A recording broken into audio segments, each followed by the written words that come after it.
just a brief introduction to Moana, I guess, before I start. Moana is New Zealand's second largest seafood company, but lots of people haven't heard of us. We're an outcome of the Maori seafood settlement. So one of the outcomes that came out of that. So we're responsible for quite a lot of inshore fishing assets, and we also own half of Sealord. We are very unique in one respect, that we are owned by all Maori in New Zealand. Well, all Maori globally, actually. So we're not affiliated to one iwi or a group of iwi. We are actually owned by all Maori, and we're the only organisation that actually exists that's like that. So, yeah, that presents us, I guess, with a little bit of a different dynamic sometimes when we're dealing with things. In this particular case, it's a very positive one. Often when I get these white papers, I sort of look at them and I read through them and I think, wow, that'd be awesome to be able to do that. Or I wish we'd done that like that. And but I read this paper and I thought, well, we seem to have done quite a good job of this. So it was really, really pleasing. I was really happy to read it. The genesis of our program came straight from health and safety. So we looked at what we were doing in the health and safety space, and it was pretty obvious that really, with the exception of manual handling exercises and things like that, our entire focus was on safety, and there was very little actually on broader worker health. Once we had made that decision, we then decided that we probably didn't have the expertise in-house to be able to deal with this.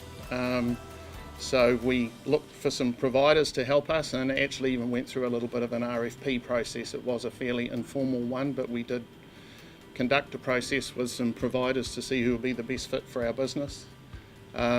So we adopted a really quite structured process to it from right at the beginning. Yeah, it was really interesting, I guess, to read the white paper to see that that's not always the case. It might have been a case of we didn't know what we didn't know, so that's just the way we chose to get on with it. The things that we were looking for, we had some quite interesting things that we needed to look at. Our workforce is really, really mixed. We're quite geographically dispersed all around New Zealand. We have a factory on the Chatham Islands, for example. We've got a real diverse range of workers and lots of Māori and Pacifica people. So lots of people don't have access to IT, which we had to deal with, and we've got lots of literacy issues that we need to deal with as well. So those were all factored into when we're choosing a provider. We started by providing everyone with a medical check. So we made that a voluntary process, but about 78% of our staff took it up, which was really good, because that's what we decided we were going to build our program on. We wanted to pick things that were going to matter to staff. That process had to be quite hands-on with a lot of our people, and on a number of our sites we actually had to provide interpreters. So we used our own employees to do that, but that was really important to get people feeling comfortable to actually go and talk to a medical professional. And we had to provide it in a pretty sort of secure environment as well for them, so that they could discuss personal things, if they wanted to. From those initial medical checks, we had 2 employees who went straight to hospital from the medical check, both for blood pressure. And one of them was actually taken in an ambulance because their blood pressure was so bad. So, and those are things that they didn't know and we didn't know. So I guess from the very first initiative that we did, it had quite a significant impact on our people. And both of those people are still with us today, and they're much healthier. So from the results that we got from those medical checks, that's how we built our first program. So we picked key things like blood pressure, smoking, exercise, diet, all sorts of things like that. So we actually took that data, built a program out of it. We had monthly initiatives. It's a 12-month calendar, so we have different initiatives for each month. Some of them are quite involved if it's an exercise initiative or something, because most of them are usually competitive. Some of them are quite simple. In the summer months we have quite a few people who work outside, We just have a Sun Smart initiative. Talk about hats, we provide sunscreen, all of those sorts of things. So some of them are pretty easy to do, some take a bit more work. We try and, I guess as we've learned, so we're in the 4th year of our program now, and we have moved away from really specific sort of physical health initiatives, and we have moved a bit more into well-being because we've looked at the demographic of our organisation and things like that, and looked at things that are important in that space. And the initiative that we are currently running is we've engaged Mike King to go to all of our different sites and talk to people about mental health and mental wellness and things like that. But we adopted a little bit of a different approach to that as well, in that the fee that we pay Mike is a set fee for each place that he goes to.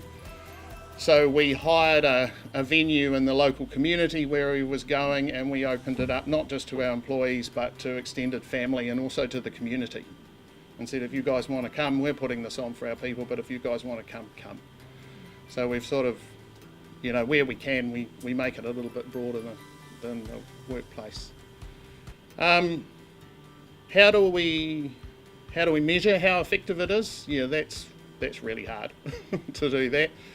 We do 2 things at the moment. So we manage the improvement in our employees' health through the ongoing health checks.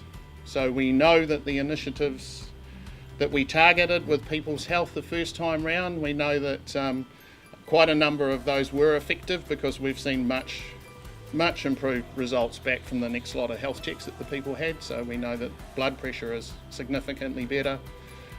We've seen less obesity in the business. So there was quite a few things there. Improved diet. Again, some of the things are relatively straightforward to do. One of our factories starts really in the morning. As a result of the health checks, we found out that most of the people weren't eating breakfast because they get up too early, they don't feel like it, they come to work and then they start work. So we now provide them breakfast. So so people's diets have improved. We've really struggled to get people to give up smoking. That's been a massive challenge for us. And disappointing because it's a bit of a personal mission for me, so it's been quite disappointing. We also measure the effectiveness with our engagement survey. So we have a couple of really specific questions around what is it, how much do people value it, and it is consistently one of our highest scoring areas, so that's really good to know. That's the feedback that we get from the people. We have had some challenges as we've gone along. We were 2 years into it, and we noticed that the amount of commitment from out on the sites was reducing. So we changed the way that we lead the program. So it was all led from the Auckland office. The initiatives and the calendars were all put together there. So we turned that on its head, and we now have a group. So we have a representative from each site who's a volunteer, and they're involved in it, and they get together a couple of times a year, and they're actually responsible for putting the calendar together now. So we're much more engaged with the sites and finding out what do the people want and things like that, and that's helped to lift the engagement of the people up. And the other challenge that we had, again, it was about 2 years into it, was resource. So up until that time, the program had been managed by myself and our group comms manager, who's part of my team. And we just weren't dedicating enough time to it. We had an opportunity to bring in a new team member, fortunately. So we took that opportunity and we made the leadership of this program, the management of this program, their job, or part of their job, sorry. So it's not a full-time part. But we discovered that, if we were going to do this and do this well, it needed resource. So, but I think to your point, it actually doesn't need a lot of money. A lot of the initiatives that you can put in place, ones that we found have got great buy-in from people, actually haven't cost a lot of money. So that's really good. You can spend money if you want to, but you really don't have to. So, and I think just finally, we have found this not just beneficial, but from a company perspective. But we do have a lot of buy-in from our board around this program, and it was pitched to them as a values proposition. So initially, when we first put it up, one of our values is manaakitanga, and fundamentally it was if that's what our value is going to be, then this is probably one of the things that we need to do. So yeah, there was quite a strong sort of values aspect to our approach as we've gone through it.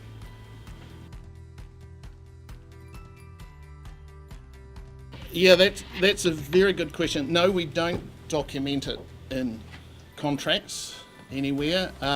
It's one of the things that, where we haven't.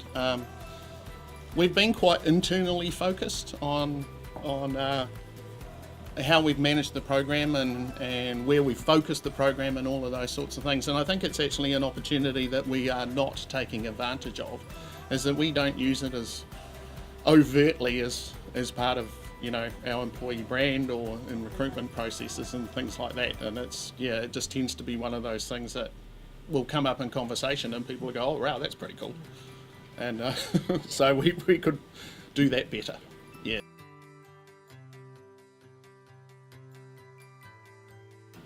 Yep, that's a great question. That's stored by the provider, and it was a really important part of the initial launch of the program, was for us to be able to tell our people that it would be stored independently to the business. They would have full control over it, and whilst individuals get their own information on where their health sits, all the information that we get is presented to us using similar structures to like an engagement survey. So it's either site-based, or if there aren't enough people, in a wider team, so that individual data can't be recognised.